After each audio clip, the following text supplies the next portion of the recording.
전 세계 곳곳으로 퍼진 일부 아프가니스탄 난민들 사이에서 도대체 왜 우리는 한국이 아니라 여기로 보냈냐며 불만의 목소리가 나오고 있다고 합니다. 그러면서 할 수 있다면 한국에 가고 싶다는 사람들도 생겨났다고 하는데요. 그들은 분명히 아프가니스탄보다는 나은 환경인데 왜 그토록 한국을 가고 싶어 하는 것일까요?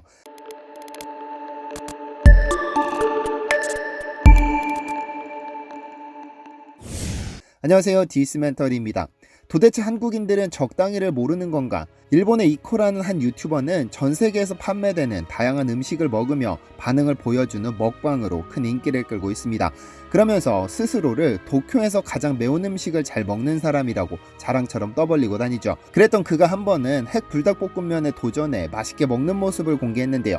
이 라면은 삼양식품이 붉은 닭의 해를 맞아 기존의 불닭볶음면의 맵기를 2배로 증가시켜 출시한 라면으로 소위 맵부심이 있는 한국인들도 쉽게 도전하지 못하는 라면입니다만 매운 음식에 약한 일본인이 도전해 기대를 모았는데요. 방송 내내 그가 보여준 모습은 물 마시는 모습과 헉헉대며 땀 흘리는 모습이 전부였습니다. 이제껏 먹어본 그 어떤 음식 중에서도 최고봉이라면서 한국인들은 도저히 중간을 모르는가라면서 의문을 표하기도 했는데요. 맞습니다. 한국인들은 적당히를 모르는 민족입니다. 그런데 그런 민족성이 비단 음식에만 국한되는 것은 아닙니다. 너무 친절해서 이래도 되나 싶을 정도로 과도한 친절을 베풀 때가 있습니다.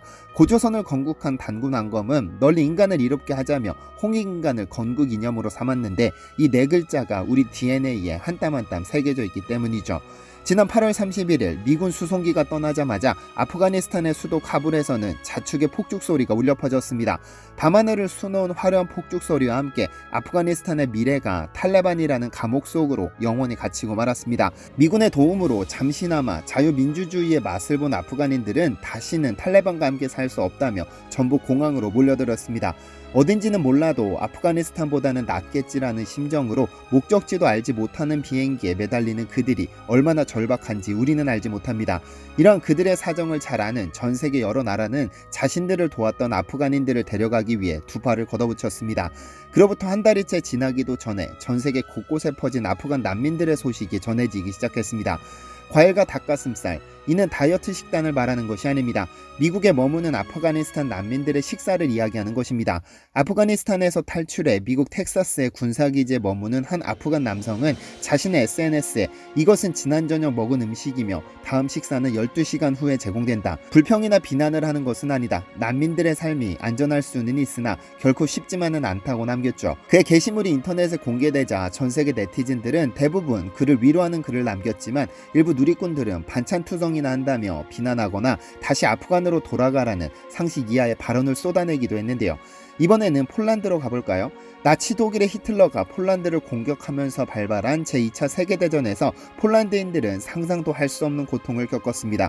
그 핍박과 차별의 아픔을 알기 때문에 폴란드는 북대서양 조약기구 나토에 협력했던 천여 명의 아프간인들을 폴란드로 탈출시켰고 이들은 폴란드 수도 바르샤바 교회 난민 캠프로 이주시켰습니다. 그런데 난민 캠프의 부모를 따라 도착한 한 가족에게 비극이 벌어졌습니다. 캠프에 도착한 다음 날 버섯 수프를 끓여 먹은 가족 중 5세 소년이 뇌손상으로 안타까운 목숨을 잃은 데다 한 살 위 형은 간이식 수술까지 받았으나 끝내 깨어나지 못하고 사망하고 말았습니다. BBC에 따르면 이들은 산에서 버섯을 따와 수프를 끓여 먹었으나 이 버섯은 치명적인 독성을 지닌 독버섯이었던 것으로 알려졌습니다. 이 사건이 알려지자 현지 언론은 난민 캠프에 충분한 식량이 제공되지 않아 아이들이 캠프 밖에서 버섯을 채취한 것 아니냐는 강한 의혹을 제기하기도 했습니다. 오늘도 대한민국 충청북도 진천군 덕산면은 아프가니스탄 난민들의 웃음소리가 끊기지 않습니다. 미군이 아프가니스탄에서 철수를 결정한 직후 한국 정부는 그동안 한국을 도왔던 아프가니스탄인들을 카불에서 구출하기로 결정했습니다. 공군의 지휘 아래 난민 390명을 구출해낸 미라클 작전은 말 그대로 기적이었습니다. 탈레반은 자신들이 아프간을 점령했다는 사실을 재확인하기라도 하듯 공항의 모든 지역을 점령했고 한국의 작전이 임박했을 때는 아프간인들은 출국을 원하더라도 카불 공항에 출입할 수 없으며 의사 및 학자 등 전문가들은 절대로 떠날 수 없다면서 공항으로 진입하는 도로를 폐쇄하기도 했었습니다. 그럼에도 비밀스럽게 아프가니스탄으로 침투한 공정통제사 요원들은 기어코 390명의 아프간인들을 한국으로 무사히 데려올 수 있었고 다음날 작전을 펼친 일본은 대대적인 홍보를 벌인 탓에 작전이 들통나 단 한 명의 일본인밖에 탈출시키지 못했었죠. 이렇게 한국에 도착한 아프간인들은 특별 공로자의 자격으로 한국에서 생활하게 됐습니다. 당시 한국 정부는 공항에 도착한 아이들이 낯선 한국 땅이 어색할까 우려해 곰인형 등의 작은 선물을 준비했습니다. 이를 두고 워싱턴 포스트는 아프간 난민이 곰인형, 옷과 사랑의 메시지로 몇 나라에서 따뜻한 환영을 받는다며 한국의 사례를 기사화하기도 했는데요.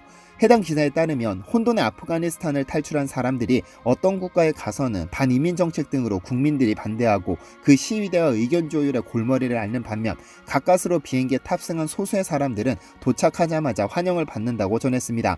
실제로 한국에서는 이들을 난민이 아닌 특별 공로자라는 이름으로 호칭해 주었고 아이들에게는 흰색과 분홍색의 곰인형을 전달해 전쟁통에 불안했을 아이들의 마음을 위로해 주었습니다.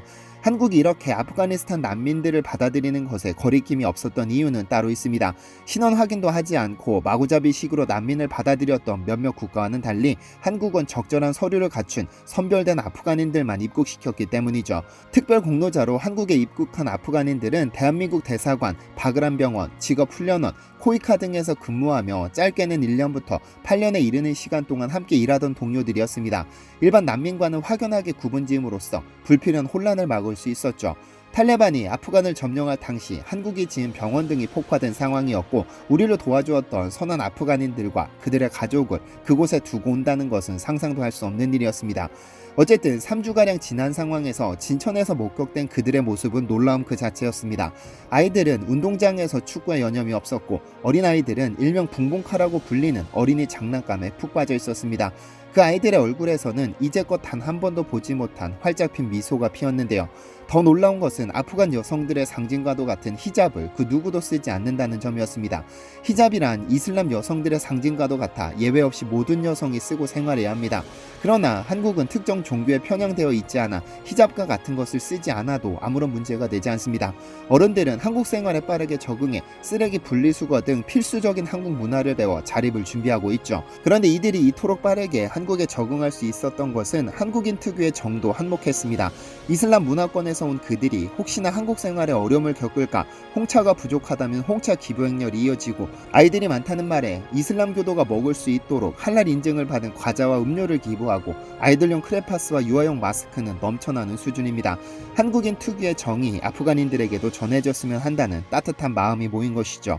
그런데 쉽게 결정하기 어려웠던 난민들을 수용해준 진천군은 요즘 행복한 비명을 지르고 있습니다.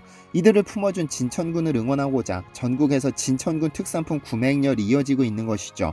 진천군 특산품을 판매하는 진천몰은 주문 폭주로 평상시 매출보다 20배 이상 급증했는데 이들 중 80% 이상이 첫 주문이라는 놀라운 사실이 밝혀졌습니다. 소위 진천군을 돈줄 내준 한국인들이 많아졌다는 의미입니다. 5천년 전 단군왕검은 고조선을 건국하면서 건국이념으로 널리 인간을 이롭게 하자며 홍익인간을 내세웠습니다.